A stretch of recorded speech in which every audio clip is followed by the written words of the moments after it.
don't have to change their mind right then. Ask some questions. Let them know why. It's witness, parable, testimony. It's a witness. It's a Christian witnessing. This is how, why. Not that you should. This is just what happened to me. Not that you got to. This is what happened to me. This is my experience.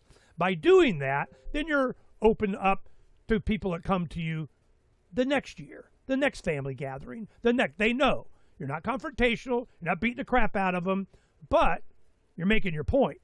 So if you do that, you're invited and welcomed at the next family gathering, and you might get your own little entourage over in the corner in the backyard of you holding court. But the point is, it's intentional. And the people that you're trying to convince, the people that you're trying to get this information to, the people that you want to have them have this epiphany, this understanding, this enlightenment, they've been conditioned. This is a weapon. Well, I want to be clear. I'm not reaching out to those people. I'm not interested in them. Okay, I'm just wanting to make sure people understand how they became that. Yeah, well, and then this predates that. So again, not that this doesn't apply to the current political clown world sort of stuff, but we're trying to build a house, or you're trying to build a house, and I'm trying to show you how to cut a board first. Let's figure out how to cut the board first, right? And this is not about winning a political argument at the Thanksgiving dinner. But I mean, you can apply to that. This is about understanding who is feeding off of you. Now, of what you said, there's like 400 things to unpack. You had a lot. You had a lot going on there. It's all you, man. Go unpack it. Yeah.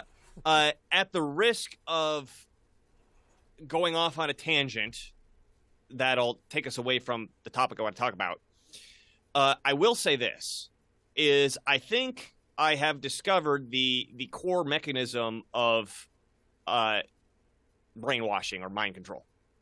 And it's ridiculously simple. And a book you'll probably want to write down is the book called Release Your Brakes by James Newman. And it has nothing to do with politics or conspiracy, nothing. It's all about understanding how your inner dialogue controls your actions. So let me unpack that a little bit. There's three components to our behavior. There's what he calls our self-talk, our attitude, and our actions, our behavior, the things that we actually do based on those things. So our self-talk influences our attitude influences our behavior, and our behavior influences our self-talk. It goes in a circle. Now, you can't really change your attitude, and you can't really directly change your behavior. I mean, you can use willpower, but that takes a lot of energy and focus, and then once that energy and focus is gone, you're going to revert back to your normal attitude and your own normal behavior. But what you can control is your self-talk. And this, when I learned about this and I learned how to start controlling it, it was, I mean, it's like, discovering the key to unlock yourself sort of potency, right? Is that, for example, to understand your self-talk, a good way to figure out what you're telling yourself is when you're driving and you're letting your mind wander and you're kind of zoning out, try to pay attention while you're zoning out to what you're thinking about. What scene is going through your head? That scene is governing how you behave. And what you can actually do, and I'm not going to go into how, buy the book if you want to learn how, you can actually start rewiring your brain to change your self-talk, and your self-talk will start changing your attitude, which will change your behavior, which will allow you to do things that you previously thought were impossible because you had all these reasons why you couldn't do them. Now, the reason I say that is because you brought up, DARPA came up with this method of, if we saturate people, we can mind control them. What you're really mind controlling is their self-talk. If you're completely inundated and you're not aware of the fact that you're not applying a filter to things, which is, it's difficult for everybody. I'm not saying you get the filter and you immediately apply to stuff. Like, you really have to actively be using your filter if you even have one, unlike these blue-haired NPCs. But if you don't have that filter, somebody else is inserting your self-talk. Trump supporters are Nazis. Trump supporters are Nazis. Trump supporters are Nazis. You should hit Nazis. You should hit Nazis. You shouldn't talk to Nazis. You shouldn't talk to. I mean, just this gets formed into your brain, and so that's your self-talk, right? So if in order to get out of that, you have to change your self-talk. And again, I'm less interested in them. I mean, they're zombie hordes as far as I'm concerned at this point. I'm less interested in them and more interested in people who do have some sort of filter. So if what I just said interested you, please go and buy that book. I think it will change your life if you actually do what the book says. It's on one hand, it's very simple. On the other hand, it's very hard because you think you want something until you try to get it. And you find out really quickly, maybe I don't actually want that. Well, how do I learn to want that? And then that's where things can start changing. What I want to get back to is my point on intellectual self-defense. And it relates to this self-talk because now we're talking about this filter. Now, when I'm talking about Thanksgiving or I'm talking about family gatherings, again, I'm not talking about politics. As far as I'm concerned, I could not give a shit about what my family's political positions are, except my wife. I live with her, right? But everybody else, I don't care. Because at the end of the day, whether they believe this or they believe that, they don't do anything productive anyway, systematically in the political sphere. So I'm okay. Yeah, they vote or they don't vote every 4 years or whatever. But that's easily manipulative, as you just described. I am utterly uninterested in trying to change their minds for anything.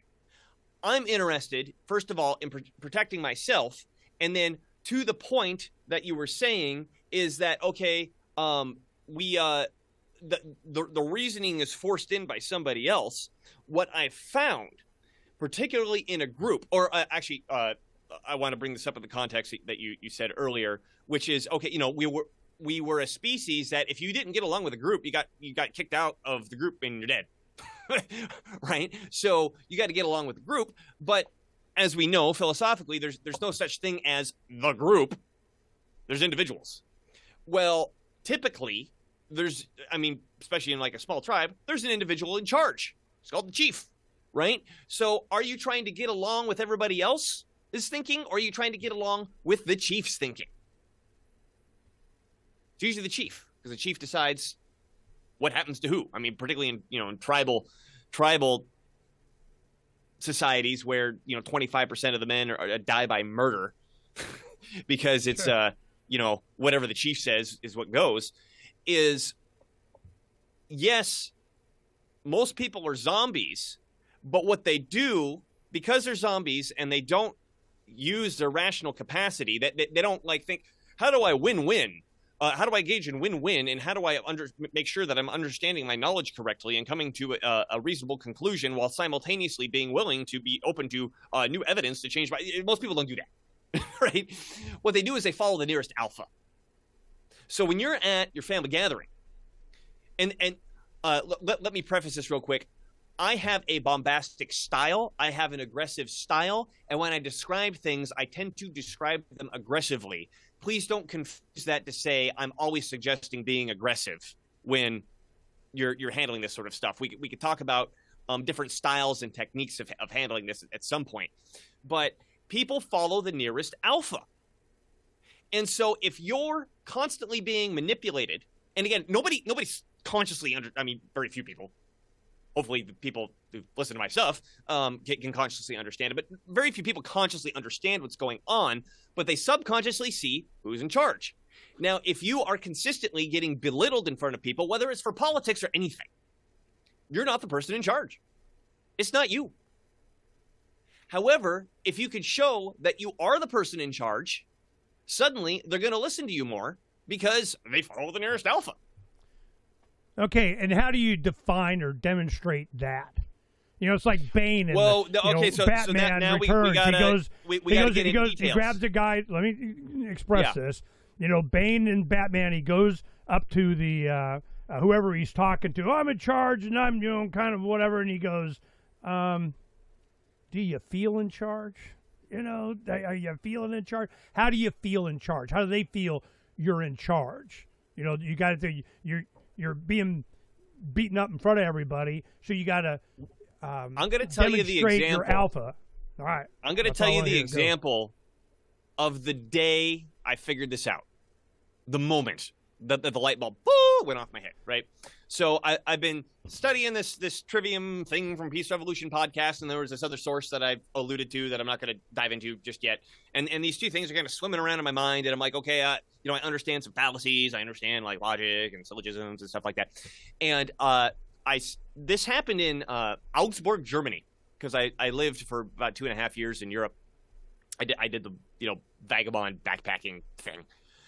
And I was at a seminar for something that's not relevant to the story. And it was a big deal for this niche of people who are interested in such a thing. And people from all over Europe. In fact, someone from Japan came, someone from America came. All over Europe were coming to this event. And it was on the weekend, and we arrived there on Friday because I was living in Vienna. It was in Augsburg. We got there early. So I was there Friday evening. And we all met at this restaurant, and at the time I was wearing this shirt that I had made when I had lived in Vermont, because we had a t-shirt press in the basement that said "Fluoride kills" on it.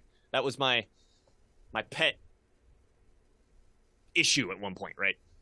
Now in Europe it's kind of an empty political statement because they mostly don't fluoridate their water, but I was this broke wandering vagabond, and those were the clothes I had. So I got the shirt on that says "Fluoride kills."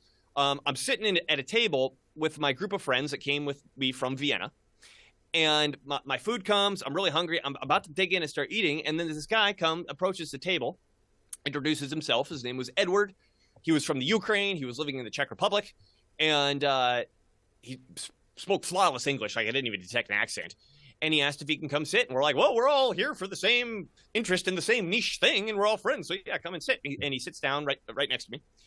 And he's like, hey, I would like to ask you about your shirt. Now, I remember I was really hungry, and I really didn't feel like talking about fluoride at that moment. But I'm wearing the shirt. Did I freeze up?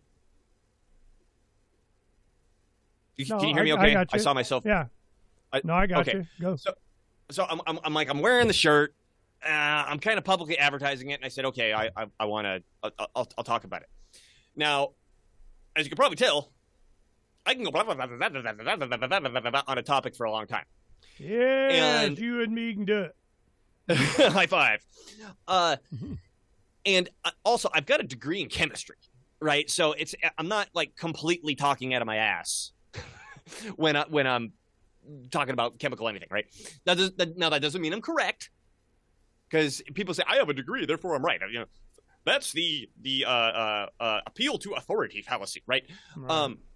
But I'm coming from somewhere on this, and so I asked the guy, "Do you want the short version or the long version?" Because I could talk about this for an hour, and I want to be respectful of what you're expecting. And his response was, "Oh, just tell me.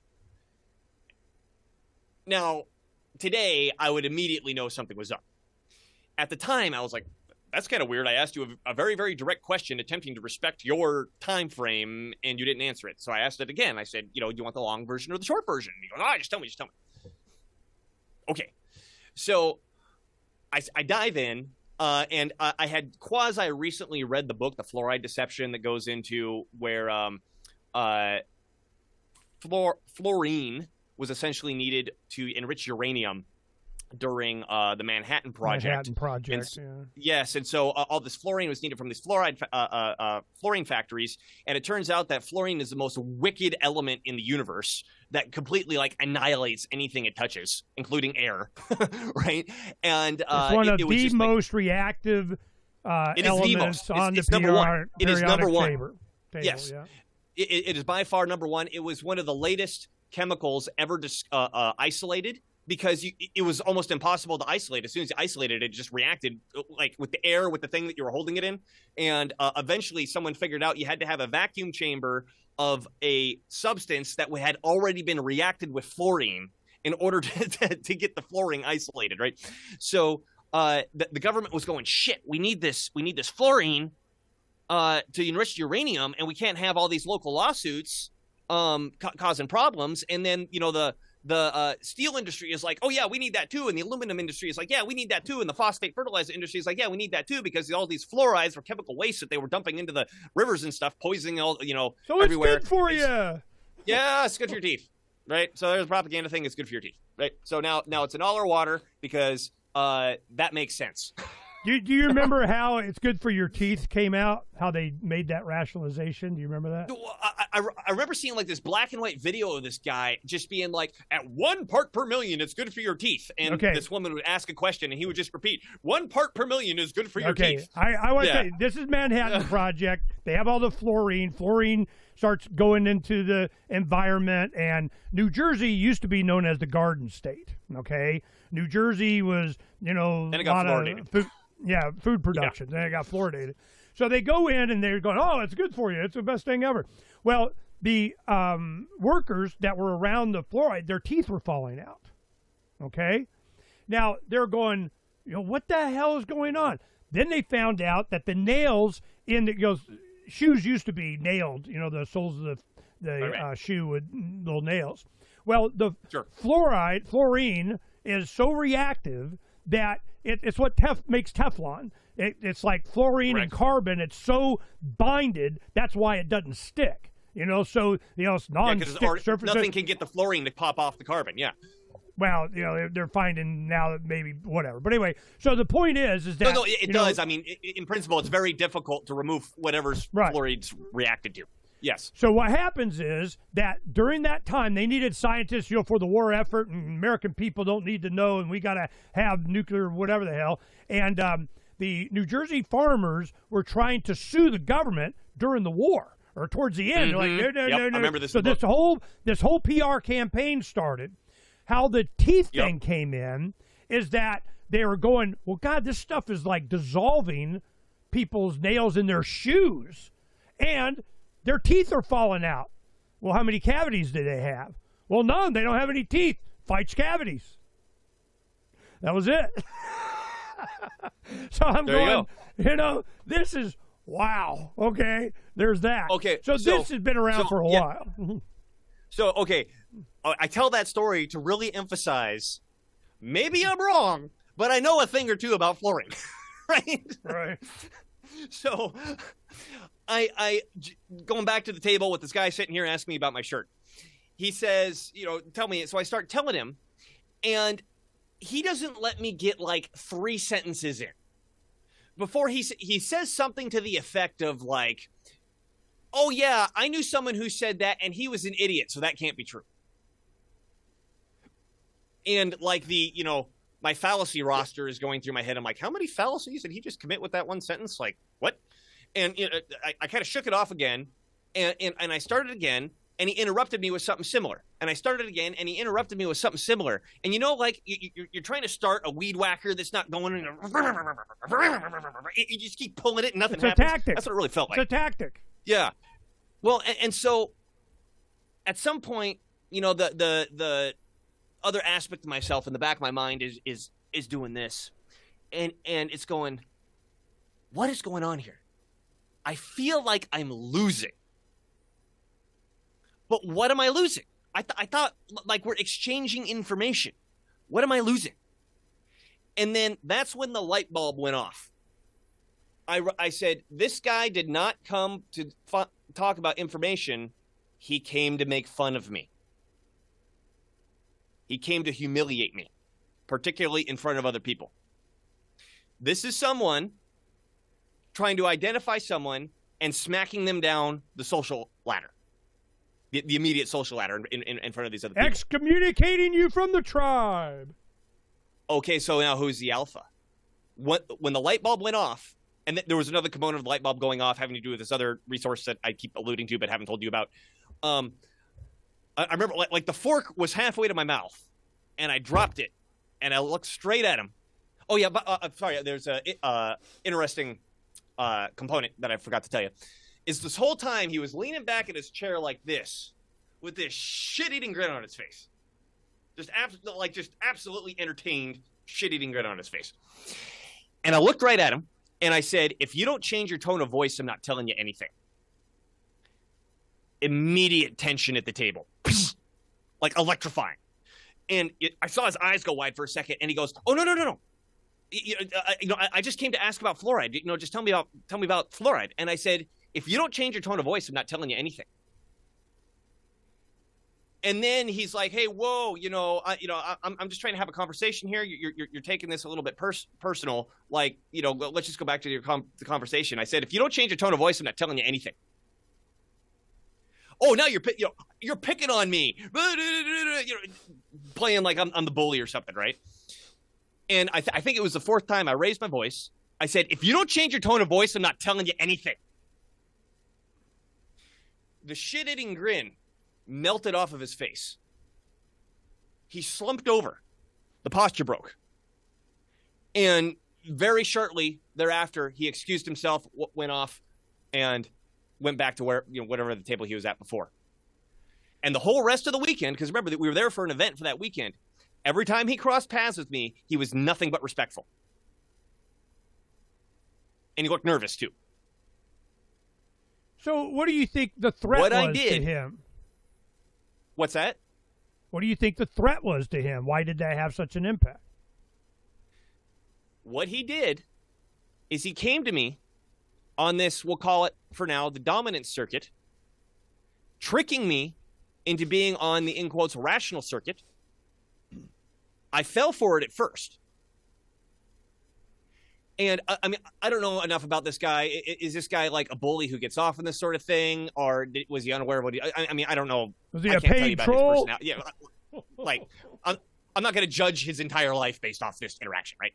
But in fact, I will thank him because this is the moment I figured this out, right? So I think here's my guess. He had a vision of tinfoil hat dudes that are dumb. And he presumed that I was a tinfoil hat dude that was dumb. And he's like, I want to put this guy in his place. And the method he chose is called sophistry. And my definition is pretending to be on the rational circuit when in reality you're on the dominant circuit. Look, remember what his first response was. And this was his first response when I said, "Hey, if you don't change your tone of voice, I'm not telling you anything." Is he said, no, I just want to have a conversation. He wanted to get me back being reasonable. Because as soon as I dropped it, because essentially what I did is I said, I recognize that we're having a fight and I'm prepared to fight you. And my experience from this and moving forward has been when somebody wants to do this technique to you, which is pretend to be rational when in reality they're being dominating using a technique called sophistry. Fundamentally, they're a coward. And I mean, any bully fundamentally is a coward, right? But this is like a special category of cowardice, which is they're expecting to dominate you without the risk of you hitting back. If you hit back, they're like, I didn't sign up for this. I'm going to go pick on somebody else. I'm used to just steamrolling over people who just like lie down and die. I got something better to do. Now, here was the super duper interesting part. Don't forget, my friends were at the table watching this whole thing. In quotes, friends. You know what they said to me after he got up and walked away? They all leaned in the table and said, "Wow, Dylan, that was really rude. Why did you do that to him?" Now, I mean, at this point, my head was spinning because, like I said, this was the first moment that I put two and two together. But I pushed back a little against them a little bit, and eventually one of them said, "Well, if you really didn't like him, why don't you move?" And I'm like, "Fuck no, he can move. This is my spot, right? This is what I'm talking like. This, I mean, this was kind of a political conversation, but it didn't need to be one. What it was him coming over and trying in the immediate social vicinity, the immediate tribal group, to put me down a peg. And had he done it, what do I have to do? I have to move away. And all my friends go, "Oh, yeah, you should move away because," they're not thinking this consciously, but you need to move away because you're lower on the pecking order. No, he gets to move away because I'm the alpha in the immediate vicinity. So what is your goal? To be the alpha, to not be a bitch? Well, I mean, or you got to pick what? and choose your battles, right? I mean, there is no like, what's the grand goal here? The immediate goal in this story was, how do I mean, like, first of all, me figuring out like what the hell is going on here, right? But how to not get pushed around. So, like, okay, let me make this more visceral. If I come up to you and I start punching you in the face, and you figure out, okay, I need to like put my hands up and like then but pop back or something because this guy's hitting me. And then there's a third guy going, so what's your goal here? What are you trying to accomplish? I'm like, well, I wasn't trying to accomplish anything. This guy came over and started punching me, so I'm punching him back to make him stop.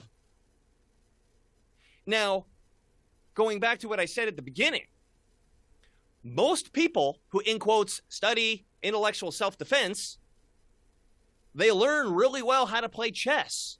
But that only works if the other side is playing chess. And when the other side not starts knocking the popping board them on in the the table nose, off the table and shooting you with a 45. yeah, well, you know? they keep playing chess. And what I want to, the target audience that I want to get is not the NPC blue-haired freaks. I want to get the people who are good at playing chess and say, it's good that you know how to play at chess. We need you, but I need you to stop getting knocked around. Otherwise, you're the omega in the room. No one's ever going to listen to you. So going back to the family dynamic, I mean, again, I don't care what my family thinks. Like if they're political this or political that, it means nothing to me. My mother, it was the most horrible person to me on the face of the earth in my life. I have not a single memory of liking my mom. She was so horrible to me. I haven't spoken to her in over 10 years, minus one interaction. That one interaction was my cousin's birthday. And I speak to my cousin because he so far has been the only member of my family, I mean, on my mom's side of the family, that has acknowledged that my mom is crazy and has treated me badly. Everybody else in the family looks at me like, Dylan, you're crazy. How could you possibly think that anything is wrong with the way that you've been, right? Was one of the reasons I don't talk to him. But my cousin gets married. He's like 7 years younger than me. And I'm one of the what do you call him? Groomsmen? One of the guys. I wasn't the best man. I was one of the guys up front. Yeah, groomsmen, I think. Yeah. And he invites my mom. And I'm like, Calvin, what are you doing? Right? You don't you understand the complexity of what's going on. You're just about as well as I do. What are you doing? And he goes, oh, she promised she wouldn't start anything. I'm like, do you know who we're talking about here? Right? And she promised she wouldn't start anything. She promised she wouldn't start anything. I and my fiance had a talk with her. She said she wouldn't do this. She said she wouldn't do that. And I'm like, okay, dipshit. So the wedding comes. Now, at this point, I've got two young kids. I think they were 2 and 3 at the time, and they've never met my mom. And as far as I'm concerned, they never will unless they get old enough to, become of an age of reason where they're like, I would like to go meet grandma. And I'll be like, call me when you need evacuation. Yeah. Exactly. Right? I know what you're talking about. Okay. Yeah, and so at one point, I was kneeling down, talking to my kids for something. And she snuck up on me. I hear my mom's voice. And I look up, and I'm like, oh. And she starts talking to my kids. Now, this is explicitly the thing that she promised that she wouldn't do, right? So I look at her, and I'm just like, Mom, I don't want you to be around my kids. Without any hesitation, with full force of sounding like she knows what she's talking about, the comeback was, well, maybe I'll file for custody then. And she stormed off saying, I'll see you in court. Wow.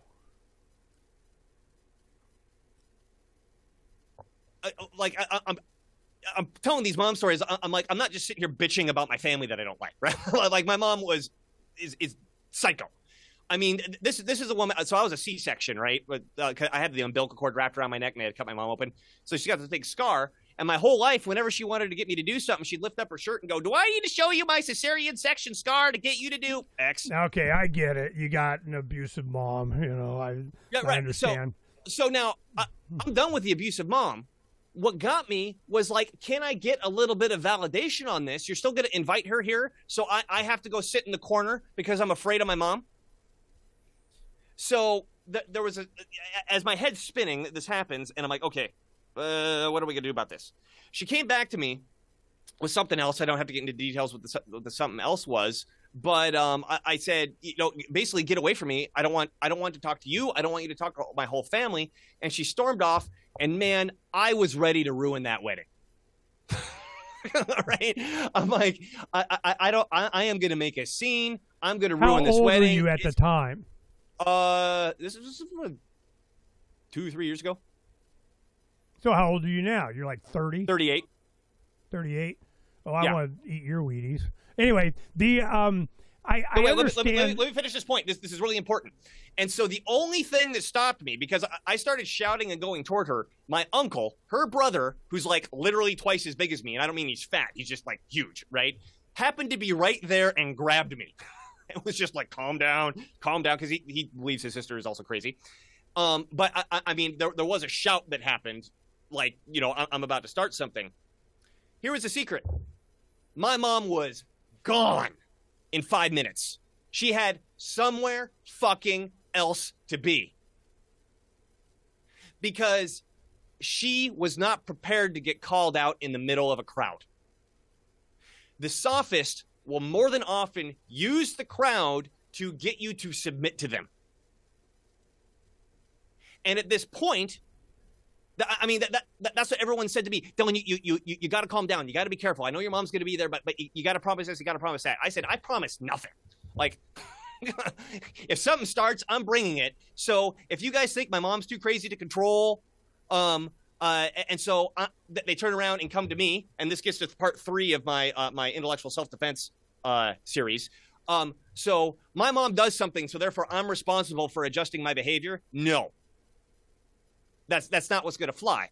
And that is what this boils down to, is what are you responsible for and how are you supposed to adjust your behavior? And if people are manipulating you in order to get you to adjust your behavior, that is not a legitimate reason for you to adjust your behavior. And you trying to fix the problem, generally you, not necessarily you, Ernie, you trying to fix the problem by saying, let's discuss the facts and have an argument. It's not that it just does nothing. It makes you actively lose. It's like there's a boxing match and you didn't even show up, so the ref just raises the other guy's hand and goes, well, I guess he wins because the other guy didn't show up. So now, within the family dynamic, now, my mom doesn't get invited to anything anymore because they've finally seen what she's like to me, and they say, Dylan, we are validating your experience, and you shouldn't have to walk on eggshells everywhere that you go in these family situations, because we now see what happened, and the only way they saw what happened is the fact that I stood up for myself in front of everybody.